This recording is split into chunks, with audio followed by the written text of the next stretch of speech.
Donc là, c'est la suite aujourd'hui de la prédication sur l'autorité du croyant. Je me suis dit, on laisse ça tomber, on a fini le sujet, on a fermé ça. Et on va mettre ça sur la forme d'un enseignement, mais hier, le Seigneur m'a demandé d'intervenir aujourd'hui, de donner ce message. Donc je pense qu'il veut nous encourager. Okay. On a parlé plutôt des principes lors de ma première intervention.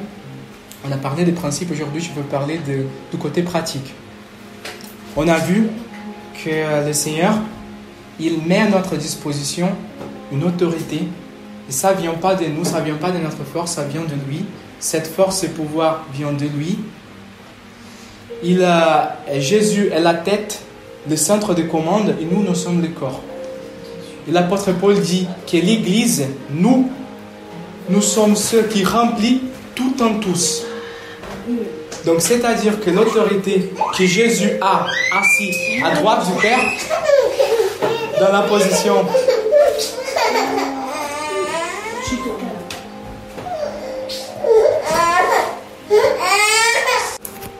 donc Jésus, il est assis à droite du Père. Ça, c'est la position de plus haute autorité de l'univers. Et nous, en tant qu'Église, nous sommes son corps. Et l'apôtre Paul dit que nous sommes ceux qui remplissent tout en tous. Donc, il va manifester son autorité à travers son Église. Donc, la façon comme Jésus manifeste son autorité sur la terre, c'est à travers son Église. Aujourd'hui, je veux parler de comment on fait ça en termes pratiques. En regardant dans la parole de Dieu, on voit deux façons, deux moyens dont les chrétiens sont appelés à manifester cette autorité. Le premier, c'est pour résister à l'ennemi, aux manœuvres du diable, comme le dit l'apôtre Paul. Et le deuxième, c'est pour détruire les œuvres de l'ennemi. Le premier parle plutôt d'un aspect personnel, Marie-Josée. Toi, contre l'ennemi, quand il vient contre toi, tu vas résister à lui. Et le deuxième, détruire, ça parle plutôt de toi envers l'autre. Donc tu viens avec l'autorité que tu as en Jésus, tu détruis l'œuvre de l'ennemi sur la vie de quelqu'un d'autre. Amen, amen, amen. Donc le premier aspect, résister. Regardez ce qu'il dit l'apôtre Pierre. 1 Pierre, chapitre 5, verset 8, il dit comme ça: soyez sobres, veillez. Votre adversaire, les diables rôdent comme un lion rugissant, cherchant qui dévorer. Résistez-lui, ferme en la foi, en sachant que les mêmes souffrances sont imposées à vos frères dans le monde. Donc déjà, il vous dit, ce que vous êtes en train de faire face là, ce n'est pas exclusif. Vos frères aussi. Donc, peut-être la tentation n'est pas la même. Mais vos frères aussi, ils font face, ils résistent à l'ennemi comme vous êtes en train de le faire. Et après, il dit, regardez, votre adversaire, les diables, rôdent comme un lion, cherchant qui dévorer. Pourquoi il rôde et pourquoi il cherche? Car il n'a pas les droits. Je vais prendre le même exemple que j'ai donné la semaine dernière. Vous avez votre maison, vous avez acheté votre maison, vous mettez au point un système de sécurité. Si un voleur veut entrer, il doit rôder, il doit chercher une brèche. Pourquoi? Car il n'a pas les droits. Il ne peut pas rentrer. De même, c'est les diables. Ils rôdent, ils cherchent car il n'a pas les droits. Il n'a pas l'autorité. Pour ceux qui sont en Christ, il n'y a plus de dettes, il n'y a plus de prix à payer. Le péché a été annulé. Les prix du péché, c'est l'esclavage, la mort, a été effacé. Donc le diable n'a plus de droits. Donc toute activité du diable contre nous, c'est une activité illégale, on peut dire comme ça. Donc c'est à nous de prendre l'autorité de Christ et de l'arrêter. Regardez que la parole dit qu'il rôde, il cherche. Mais la parole nous donne un ordre. Résistez-lui. C'est un impératif. Ça veut dire que c'est possible de le faire. Nous, en tant qu'Église, nous pouvons les résister. Donc, si lui, pour rentrer, il a besoin d'une brèche, alors pour lui résister, il faut fermer les brèches. N'est-ce pas? C'est quoi ces brèches? Les brèches, c'est tout simplement le péché. Lorsqu'on tombe en péché, lorsqu'on reste dans les péchés, lorsqu'on ne prend pas la grâce que Dieu a mis à notre disposition pour nous relever. Donc regardez ce que Jacques, l'apôtre Jacques, le frère de Jésus, dit en Jacques 4, verset 4. Adultère, ne savez-vous pas que l'amour du monde est inimitié contre Dieu? Celui donc qui veut être ami du monde se rend ennemi de Dieu.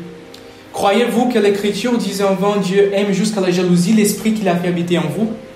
Mais il donne une grâce supérieure puisqu'elle dit Dieu résiste aux orgueilleux, mais il donne sa grâce aux humbles. Et voilà, soumettez-vous donc à Dieu, résistez au diable. Il fuira loin de vous. Approchez-vous de Dieu, il s'approchera de vous. Donc déjà, les tons que l'apôtre utilise ici, il est assez sévère, car il est en train de reprocher l'Église pour un comportement. Quel comportement? Il dit, l'amour du monde est inimitié contre Dieu. Il parle des chrétiens qui, après avoir connu Jésus, après avoir reçu le salut, ils veulent garder un pied dans le monde. Ils veulent garder une amitié avec l'ancienne façon de vivre. Ayant été libérés du pouvoir du péché, ils veulent garder une amitié avec le péché. Et là, il fait un lien, il dit, faites pas ça. Soumettez-vous à Dieu et résistez au diable. Il fait un lien entre essayer de garder une amitié avec le péché et résister au diable. Pourquoi? Car le diable, il cherche une brèche, mais il veut nous provoquer pour qu'il ne peut pas ouvrir la brèche déjà. Il ne peut pas ouvrir la brèche. C'est nous qui ouvrons la brèche. Pour ne pas ouvrir la brèche, on doit résister aux tentations du diable. Pourquoi? Car il ramène les tentations. Regardez ce qu'il dit Jacques, 2 chapitres en arrière. Jacques, chapitre 1, verset 13, dit comme ça: que personne, lorsqu'il est tenté, ne dit c'est Dieu qui me tente. Car Dieu ne peut être tenté par le mal, il ne tente lui-même personne. Mais chacun est tenté parce que sa propre convoitise l'attire et le séduit. Puis la convoitise, lorsqu'elle a conçu, enfante le péché. Et le péché, parvenu à son terme, engendre la mort. Ne pas laisser des brèches à l'ennemi, c'est ne pas tomber. Tout simplement comme ça. On ouvre des brèches quand on pêche. Donc là, Jacques, il est en train de nous dire que chacun est tenté pour résister à la tentation. Il est en train de nous dire que chacun est tenté par sa propre convoitise qui l'attire et le séduit. Beaucoup de chrétiens, lorsqu'ils tombent, ils blâment l'ennemi. Ah, car l'ennemi m'a tenté. Regardez que la parole est en train de nous montrer que la tentation n'est pas naturelle, n'est pas surnaturelle, elle est naturelle. Elle est de nature humaine. L'ennemi, il utilise ce que nous avons déjà des difficultés pour essayer de nous faire tomber. Si vous êtes quelqu'un qui a des problèmes pour vous tenir calme, l'ennemi va utiliser cela pour essayer de vous faire tomber. Si vous avez un passé, une histoire avec l'alcool, l'ennemi va essayer d'utiliser cela pour vous faire tomber. Mais regardez que l'ennemi, le diable, il n'est créé par la tentation. Il utilise les mauvais désirs qui sont dans nos cœurs, qui n'ont pas encore été renouvelés. Mais regardez ce que dit l'apôtre Paul. 1 Corinthiens chapitre 10, verset 13. Aucune tentation ne vous est survenue qui n'était humaine. Donc encore, l'apôtre Paul le dit aussi. L'origine de la tentation est humaine. Dieu est fidèle et ne permettra pas que vous soyez tentés au-delà de vos forces. Mais avec la tentation, il donnera aussi les moyens d'en sortir pour que vous puissiez la supporter. L'apôtre Paul est en train de nous dire, l'origine de la tentation est humaine. L'apôtre Jacques nous a dit, l'ennemi utilise ça pour nous tenter. Mais Dieu met à notre disposition une grâce pour qu'on ne tombe pas. La grâce de Dieu, c'est pas seulement pour nous pardonner des péchés. Mais cette grâce aussi, l'apôtre Pierre va parler d'une multiforme grâce de Dieu. Une grâce qui a plusieurs manifestations. Elle nous relève quand on pêche, quand on tombe, oui. Mais elle est là aussi pour ne pas nous laisser tomber. Ne nous pas laisser tomber. Ne pas nous laisser tomber. Merci. Regardez, il dit, Dieu est fidèle, ne permettra pas que vous soyez tentés au-delà de vos forces, mais avec la tentation, il donnera aussi les moyens d'en sortir pour que vous puissiez la supporter. Pour ne pas laisser des brèches à l'ennemi, Dieu met à notre disposition une grâce pour qu'on ne tombe pas. Et si jamais, si je tombe, ça veut dire que ça y est, la brèche est ouverte, maintenant il peut rentrer, toucher ma vie? Non. Non. Car il met à notre disposition aussi une grâce pour nous relever. Le sacrifice de Jésus, il est suffisant pour couvrir nos péchés qu'on a commis jusqu'au moment où on a rencontré Jésus. il est suffisant pour couvrir les péchés que nous sommes en train de commettre aujourd'hui et même ceux qu'on va commettre dans le futur. Il met cette grâce à notre disposition. En parlant de ça, regardez ce qu'il dit l'apôtre Jean, en 1 Jean, chapitre 1, verset 9. 1 Jean, chapitre 1, verset 9, dit comme ça: celui qui prétend d'être dans la lumière, tout en naissant son frère est encore dans les ténèbres. Celui qui aime son frère demeure dans la lumière, c'est ça, et ne risque pas de tomber. Mais celui qui a de l'aine pour son frère est dans les ténèbres. Il marche dans les ténèbres, il ne sait où il va. Ah non, je suis en train de lire le chapitre 2, excusez-moi. Je reprends. 1 Jean, chapitre 1, verset 9, c'est pas ma Bible. Si nous confessons nos péchés, il est fidèle et juste pour nous pardonner nos péchés et nous purifier de toute injustice. Si nous disons que nous n'avons pas péché, nous les faisons mentir et sa parole n'est pas en nous. Et là, il rentre dans le chapitre 2. Mes petits enfants, je vous écris ceci afin que vous ne péchiez pas. Il dit, c'est possible de ne pas pécher. Ça, c'est le chemin de sanctification. Mais, si quelqu'un a péché, nous avons un avocat auprès du Père, Jésus-Christ le juste. Donc, il y a une grâce disponible pour qu'on ne tombe pas. Si on tombe, il y a une grâce disponible pour nous relever. Il faut comme l'apôtre dit, il faut qu'on confesse notre péché, il faut qu'on demande le pardon à Dieu. Et voilà, brèche fermée. Après, pour résister aux manœuvres, pour ne pas tomber, cette grâce-là, elle a une manifestation. Il a un moyen de la mettre en pratique. Pour qu'on puisse comprendre ça, l'apôtre Paul, il a fait une analogie avec l'armure d'un soldat. Donc, pour comprendre comment mettre en action cette grâce pour résister aux manœuvres de l'ennemi, venez avec moi en Éphésiens chapitre 6, verset 10. À partir du verset 10. Donc là, l'apôtre Paul, il parle de l'armure, c'est ce qu'on appelle dans les milieux chrétiens l'armure du chrétien. C'est juste une analogie pour nous faire comprendre, pour qu'on puisse voir comment les vérités et les principes de la Bible, les vérités de Dieu et les principes de la Bible agissent pour nous fortifier, pour résister aux attaques de l'ennemi. Éphésiens 6, chapitre 10 dit comme ça: au reste, fortifiez-vous dans le Seigneur et par sa force souveraine. Donc l'apôtre est en train de vous dire, fortifiez-vous dans le Seigneur. C'est lui la source de cette force. Ce qu'il va présenter là vient de Dieu. Comment on peut se fortifier? Il continue: revêtez-vous de toutes les armes de Dieu afin de pouvoir tenir ferme contre les manœuvres du diable.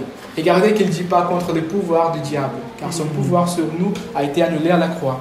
Il n'a pas les pouvoirs. C'est pour ça qu'il utilise des manœuvres, des tromperies. Voilà, pour essayer de nous faire tomber, pour essayer d'ouvrir une brèche pour qu'il puisse rentrer. Donc, revêtez-vous de toutes les armes de Dieu, afin de tenir ferme contre les manœuvres du diable. Car nous n'avons pas lutté contre la chair et les sangs, mais contre les principautés, contre les pouvoirs, contre les dominateurs des ténèbres d'ici-bas, contre les esprits du mal dans les lieux célestes. C'est pourquoi prenez toutes les armes de Dieu afin de pouvoir résister dans les mauvais jours et tenir ferme après avoir tout surmonté. Il est en train de dire, prenez les armes de Dieu, car votre lutte contre les diables, ce n'est pas une lutte de chair et sang. Donc les armes humaines ne vont pas suffire. Prenez les armes de Dieu pour résister dans les mauvais jours. C'est quand les mauvais jours? Les jours où il vient contre vous. C'est ça. Il dit, ces armes-là vont nous servir pas seulement pour résister dans les mauvais jours, mais aussi pour tenir ferme après avoir surmonté. Après avoir pas obtenu la victoire, mais manifesté la victoire de Christ, car cette victoire ne vient pas de nous, vient de lui. On prend ces armes pour faire manifester la victoire de Christ et après on garde ces armes pour rester dans cette position de victoire. Car il va venir encore, il va essayer encore. Lorsqu'il a tenté Jésus, il l'a fait 3 fois et la Bible dit, quand Jésus donne la 3e réponse, la Bible dit que le diable est parti en attendant une autre occasion. Donc voilà, donc on garde ces armes pour tenir, pour garder notre position. C'est ça qu'il dit dans la suite. Tenez donc ferme. Ayez à vos rangs. Et là, il commence à présenter les éléments. Attention, là, c'est les éléments de l'armure. Il y en a 6. Et pour chaque élément il y a les composants de l'armure, on va dire comme ça, et un principe biblique associé. Donc regardez, ayez à vos rangs la vérité pour ceinture, revêtez la cuirasse de la justice, mettez pour chaussures à vos pieds les bonnes dispositions qui donnent l'évangile de la paix, prenez en toutes circonstances le bouclier de la foi et l'épée de l'esprit qui est la parole de Dieu. Ah, pardon, j'ai sauté. Les boucliers de la foi avec lesquels vous pourrez éteindre les traits enflammés du malin. Prenez aussi les casques du salut et l'épée de l'esprit qui est la parole de Dieu. Priez en tout temps par l'esprit avec toutes sortes de prières et de supplications. Il y a beaucoup de gens qui disent par l'esprit, prière en langue. Bien sûr, ça va aider, mais je ne crois pas que c'est le contexte ici, car il prie en tout temps par l'esprit avec toutes sortes de prières et de supplications. Donc voilà, avec toutes sortes de prières, action de grâce, supplications, dans l'esprit, c'est-à-dire en langue, voilà, avec toutes sortes de prières pour garder cette position. Veillez-y avec une entière persévérance, priez pour tous les saints. Voilà, il finit. On va regarder chacun de ces éléments. La ceinture de la vérité, la cuirasse de la justice, les chaussures de l'évangile, après les boucliers de la foi, les casques du salut et l'épée de l'esprit. Amen. On commence avec la ceinture de la vérité. Mon but ici, c'est de vous donner des éléments pour mettre en pratique les vérités, les principes qu'on a vus il y a 3 semaines pour la première partie sur l'autorité du croyant. Et voilà, car quand le diable viendrait, c'est bien qu'on connaît les principes. Et maintenant, c'est un message plutôt pratique pour qu'on puisse mettre ça, voilà, pour qu'on puisse manifester cette victoire. Amen. Amen. Je marque, c'est quoi le rôle de la ceinture dans l'armure d'un soldat? Permettre à ce que l'armure ne puisse pas tomber. Voilà, la ceinture, elle va tenir tout en place, n'est-ce pas? C'est pour ça qu'on met la ceinture. C'est pour ça qu'un soldat met la ceinture, pour garder les autres éléments en place. L'apôtre Paul dit, la ceinture de la vérité. C'est quoi la vérité? Lorsque Jésus a prié pour nous, avant de prendre notre place à la croix, il a dit comme ça, sanctifiez-le par la vérité. En priant à Dieu, il a demandé, sanctifiez-le par la vérité. Ta parole est la vérité. La parole de Dieu est la vérité. Quand le diable vient contre toi, peu importe ce qu'il est en train de dire, peu importe quel mauvais désir qui est, c'est vrai, en nous-mêmes, peu importe quel mauvais désir il est en train d'utiliser, peu importe les émotions qui sont réveillées à cause de ça, peu importe ce que vos émotions sont en train de dire, la parole de Dieu est la vérité. La parole de Dieu est la vérité. Peu importe la tentation, peu importe les autres voies, peu importe ce que quelqu'un d'autre est en train de vous dire, la parole de Dieu est la vérité. C'est pour ça que c'est tellement important pour les chrétiens de connaître ce qui est écrit là. Ces paroles par soi-même, elles font rien. Ça ne sert à rien d'ouvrir la Bible dans Psaume 91 dans la maison et de laisser comme ça. C'est notre foi sur ce que Dieu a dit. C'est lorsqu'on met notre foi, on voit qu'il a dit ça il y a 2000 ans, mais son caractère ne change pas. Donc moi, je mets ma confiance sur ce qu'il a dit, car ses paroles, son caractère, ces dieux-là, il ne change jamais. Donc voilà, donc c'est valable aujourd'hui. Donc lorsque l'ennemi vient avec même des distorsions de la parole, comme il l'a fait avec Jésus, si on connaît la vérité, on dit non, c'est pas ça. C'est ça. Non, c'est pas ça. C'est ça. Si on doit les résister pour 3 fois, comme l'a fait Jésus, on les fera. Pour 3 fois, on dira la vérité. Ah, vous priez pas assez. Regardez ce que la parole dit sur ça. Regardez les chemins que vous êtes. Regardez les chemins de sanctification. Où vous êtes maintenant.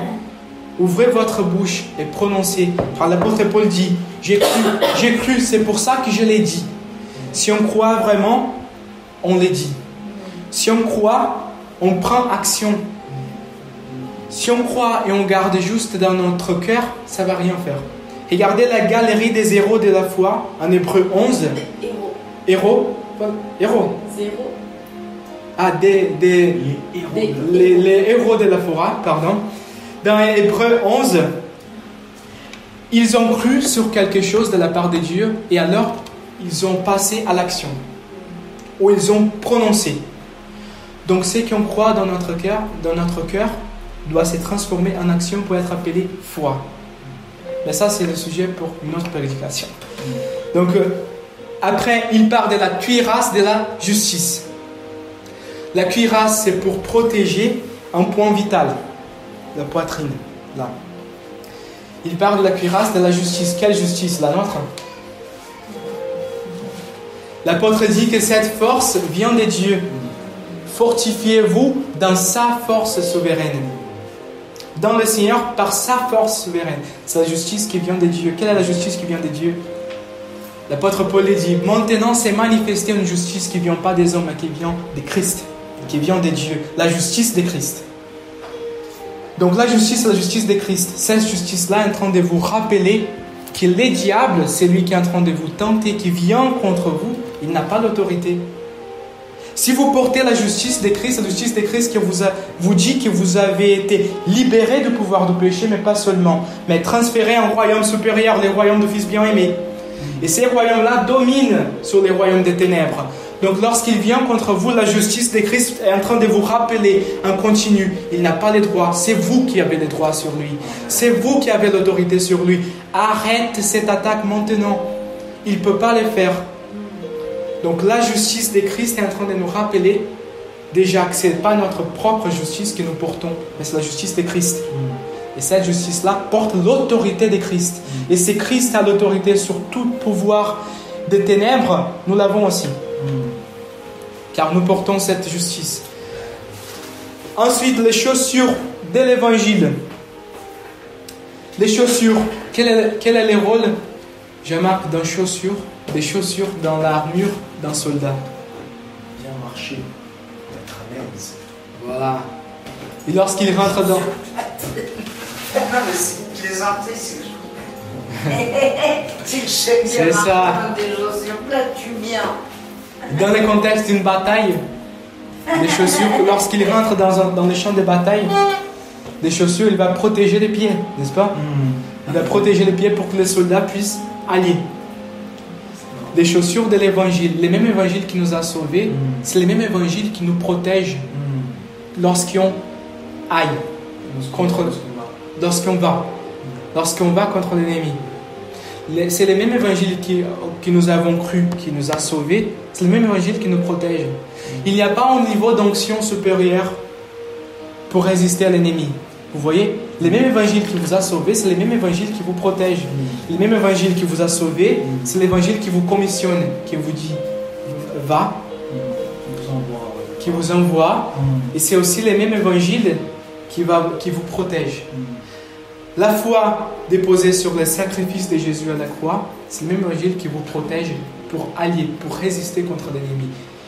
Vous n'avez pas besoin, vous ne dépendez pas de quelqu'un d'autre pour le faire à votre place. C'est le même évangile qui vous a sauvé, c'est l'évangile qui vous protège. Poursuivre l'appel. Ah, il n'y a personne. Ok, c'est pour ça. Ensuite, nous avons les boucliers de la foi.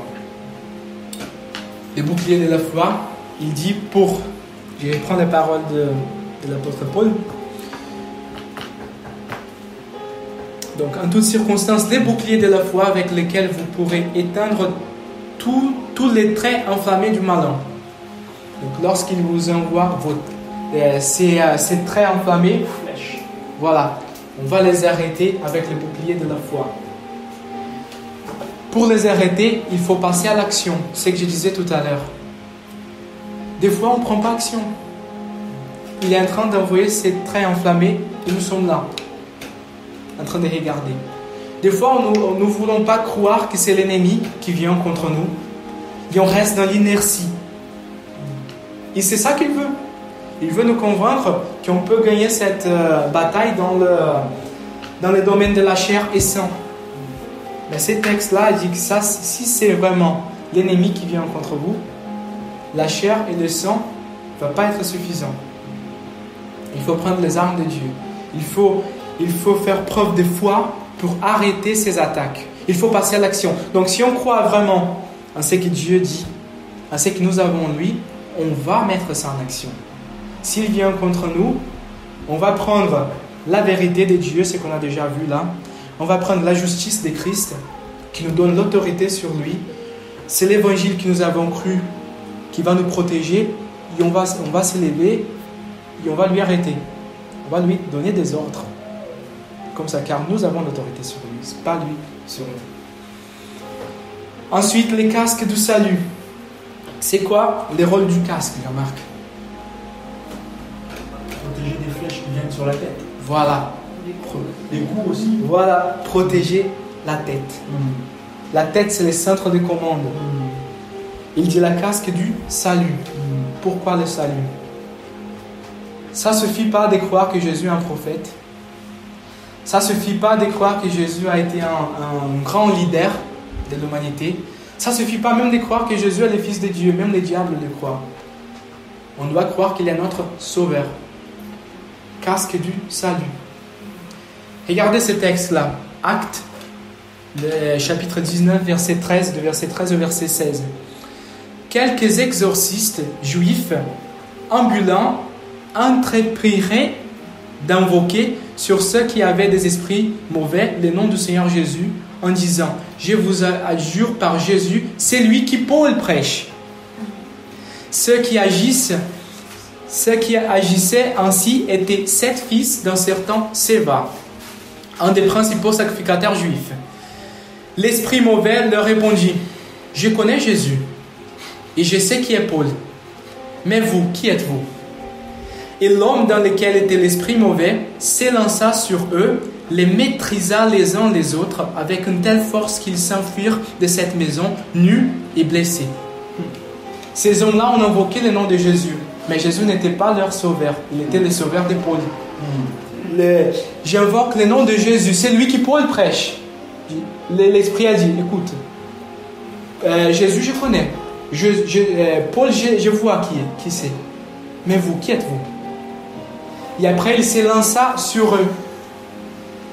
Ça ne suffit pas de voir Jésus comme un exemple, comme un leader, comme un prophète simplement. Il doit être notre sauveur. Il doit être notre sauveur, car c'est à partir de la foi que nous prenons les bénéfices qui viennent de Dieu, que Dieu met à notre disposition, à travers sa mort, sa résurrection et son ascension. Nous avons pas seulement été libérés du pouvoir du péché, mais nous avons la même autorité de Christ. Et ça vient lorsqu'on reconnaît qu'il est notre sauveur. Et en sixième, l'épée de l'esprit. C'est la parole de Dieu, l'apôtre dit.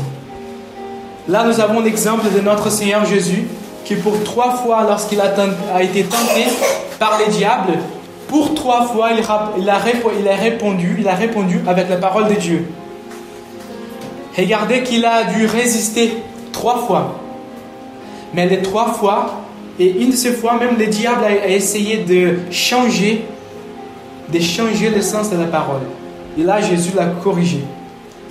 C'est pour ça que nous, les chrétiens, nous devons connaître l'épée de l'esprit. Car lorsque l'ennemi vient avec des accusations, avec des attaques, nous connaissons la vérité pour lui répondre. Amen. Ça, c'était les premiers aspects des manifestations de la victoire de Christ, de l'autorité de Christ, c'est de résister aux attaques de l'ennemi. Nous résistons pour ne pas laisser des brèches et nous avons à notre disposition une armure que Dieu met à notre disposition. Ça, cette force vient de Dieu, mais non pas de nous. C'est pour ça que c'est par la foi que nous y accédons et nous mettons ça en pratique lorsqu'il vient contre nous. Le deuxième aspect, c'est de détruire les œuvres de l'ennemi.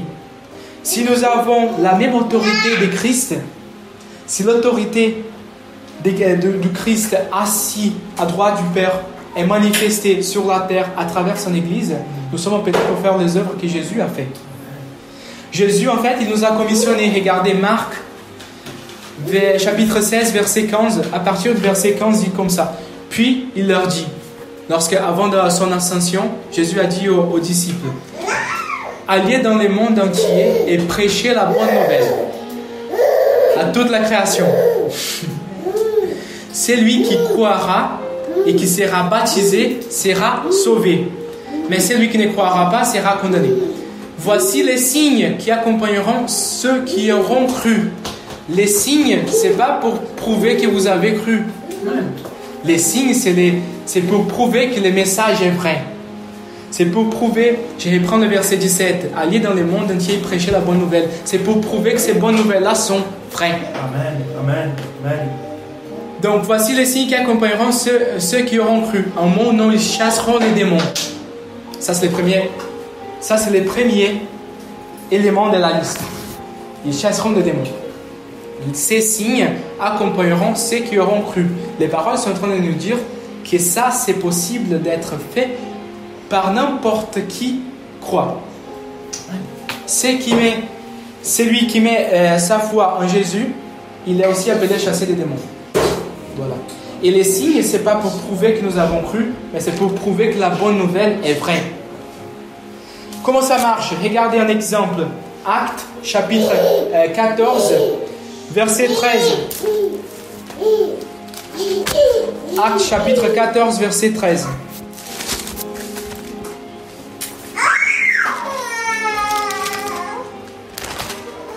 Actes 14, verset 13, c'est le premier voyage missionnaire de Paul.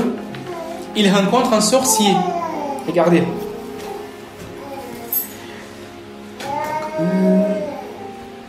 Chapitre 4, verset 3 plutôt, pardon. Ils séjournèrent assez longtemps à Iconium. Ils parlaient plein d'assurance dans le Seigneur, qui rendait témoignage à la parole de sa grâce et leur accordait de voir des signes et des prodiges se produire par leurs mains. Donc il est en train de dire, là c'est plutôt les signes. On va voir l'histoire de Paul avec les sorciers après. Mais pour dire que les signes, c'est pour prouver que le message est vrai, que le message est réel. Donc lorsque vous manifestez la réalité du royaume de Dieu sur la vie de quelqu'un d'autre, vous êtes en train de prouver pour cette personne-là que le message, c'est Dieu que vous annoncez, c'est Jésus que vous prêchez, il est réel, il est vivant. Vous dites, Jésus est vivant, il a toute l'autorité. D'accord, prouve-moi, ok. Voilà. On fait manifester sa victoire, pas seulement sur notre vie. Là, on ne parle pas de résister. Là, on parle de détruire. Nous sommes en train de détruire les œuvres de l'ennemi sur la vie de quelqu'un d'autre. On prend l'histoire de Paul avec les sorciers, Acte 13, à partir du verset 6. Ensuite, après avoir traversé toute l'île jusqu'à Paphos, ils trouvèrent un certain magicien, un sorcier. J'ai perdu, c'est le verset 6. Ouais. Faux prophète juif du nom de Bar Jésus, qui était avec les proconsuls Sergius Paulus, homme intelligent. Celui-ci fait appeler Barnabas et Saul avec les vifs désirs d'entendre la parole de Dieu. Donc ces sorciers étaient les conseillers du proconsul. C'était l'autorité romaine sur place. Il voulait écouter la parole de Dieu, cet homme. Regardez ce que le diable fait à travers ces sorciers. Mais Élimas, le magicien, le sorcier, c'est ainsi que s'est traduit son nom, leur résistait et cherchait à détourner de la foi les proconsuls. Alors Saul, appelé aussi Paul, rempli d'Esprit Saint, fixa les regards sur lui et dit, « Toi qui es plein de toute ruse et de toute fraude, fils du diable, ennemi de toute justice, ne cesseras-tu pas de détourner les voies droites du Seigneur? Maintenant voici la main du Seigneur est sur toi, tu seras aveugle, et pour un temps tu ne verras pas le soleil. » Aussitôt l'obscurité et les ténèbres tombèrent sur lui, et s'étournant ça et là, il cherchait des gens pour le guider. Donc on voit un homme, un sorcier qui essaie de détourner de la foi quelqu'un qui est en train de l'écouter. En d'autres mots, tout ce que Paul disait, il contestait. Là, Paul se tourne vers lui. Il dit, toi, fils du diable, tu seras aveugle pour un temps. Et ça marche comme un signe lorsque Paul prend l'autorité de Christ. Il a fait manifester sur le diable là. C'est lui qui regarde, voit et dit, waouh, c'est vrai. Regardez les résultats. Quand les proconsuls vit ce qui était arrivé, il crut, vivement frappé de la doctrine du Seigneur. Ça marche comme un signe. Donc lorsque nous détruisons les œuvres de l'ennemi, ça ne doit pas s'arrêter là. Lorsqu'on prêche pour quelqu'un, lorsqu'on chasse un démon, il faut prêcher l'évangile.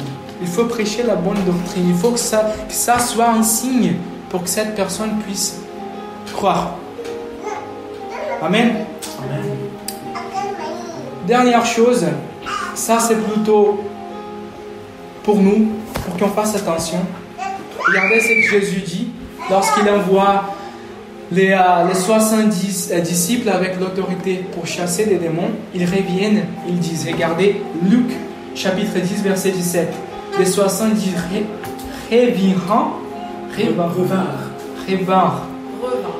revinrent avec joie et dirent, Seigneur, les démons même nous sont soumis en ton nom. Il leur dit, je voyais Satan tomber du ciel comme un éclair. Voici, je vous ai donné le pouvoir de marcher sur les serpents et les scorpions. Ça, il parle des pouvoirs des ténèbres. Pas sur des serpents et des scorpions proprement dit. Et sur toute la puissance de l'ennemi. Et rien ne pourra vous nuire. Ça, c'est super. Et après, il ajoute, cependant, ne vous réjouissez pas de ce que les esprits vous sont soumis, mais réjouissez-vous de ce que vos noms sont inscrits dans les cieux. Jésus est en train de nous dire, réjouissez-vous pas sur la conséquence, mais plutôt sur la cause. Ils vous sont soumis car vous avez cru en moi. Réjouissez-vous sur ça. Amen. Amen. Je pense que ça, c'est un conseil de Jésus pour qu'on puisse garder notre cœur contre l'orgueil. Lorsque nous sommes en train de le faire, qu'on ne laisse pas notre cœur s'exalter pendant qu'on le fait, mais que notre joie soit trouvée de ce que nos noms sont écrits dans les cieux. Amen. Amen.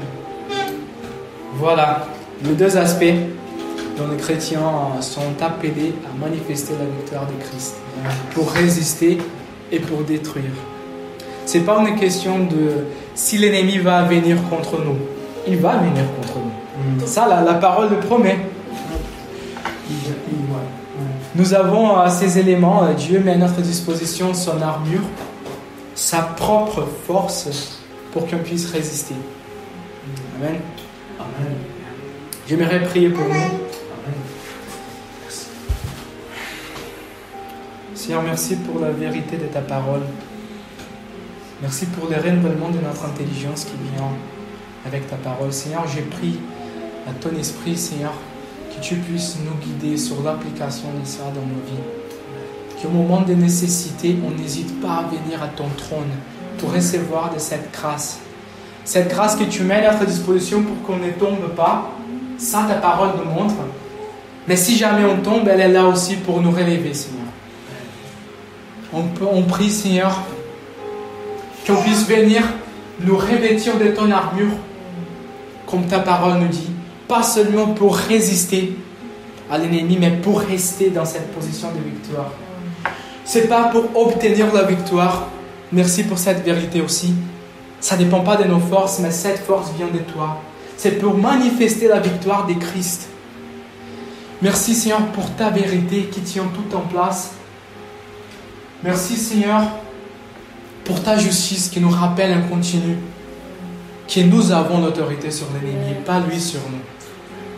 Merci, Seigneur, pour ta parole qui nous montre qu'il fait preuve de tromperie pour essayer de trouver des brèches, mais que nous avons tout à disposition et ça vient de toi pour l'arrêter. Tu mets tout à notre disposition, mais tu nous appelles pour prendre possession.